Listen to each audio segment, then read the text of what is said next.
ირაკლი რა არის?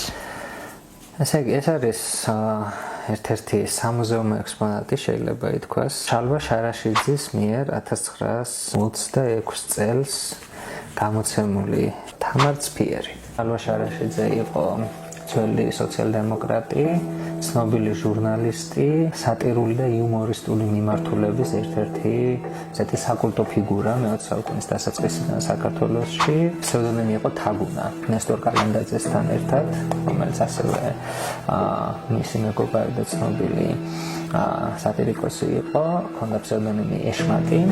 ისინი ხელმძღვანელობდნენ ცნობილ სატირულ იუმორისტულ გამოცემას ეშმაკის მათრახი.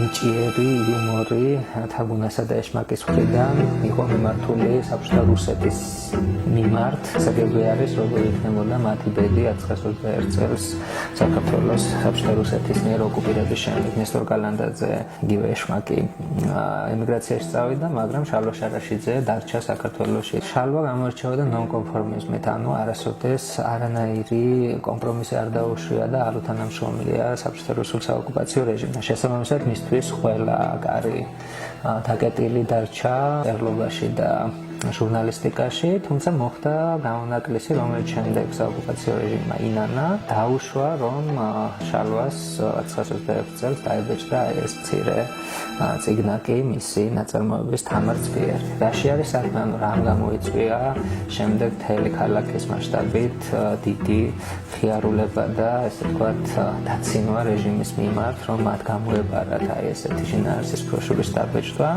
თაგუნას ეს წიგნაკი არის მოკლე შემდეგი, რომ საიქიოში ყველა ცნობილი ქართველი მოღვაწე არის მოწყენილი, აინტერესებს რა ხდება საქართველოში და ერთ-ერთი გარდაცვლილი, როდესაც მიდის და მიაქვს ეს ამბები, დიდ შოკში, რომ ბოლოს და ბოლოს თბილისის ოპერის სცენაზე დაიდგა სპექტაკლი თამარცფიერი, რასაც თაობები ელოდა. ყველას მოუნდება საიქიოში, რომ რაღაცნაირად ამის პრემიერას დაესწრონ, ცდილობენ რომ გაიგონ, როგორ მოახერხონ, რომ საიქიოდან საქართველოში დაბრუნდნენ, რასაც ეს ახლად მისული ძალიან მარტივად უხსნით, რომ მათ უნდა გამოაქვეყნონ განცხადებები, რომ ისინი გმობენ საბჭოთა წარსულს, ურიგდებიან და აღიარებენ საბჭოთა ხელისუფლებას და შემდეგ მათ მიეცემათ საშუალება, რომ დაბრუნდნენ თბილისში და დაესწრონ თამარცფიერის პრემიერას.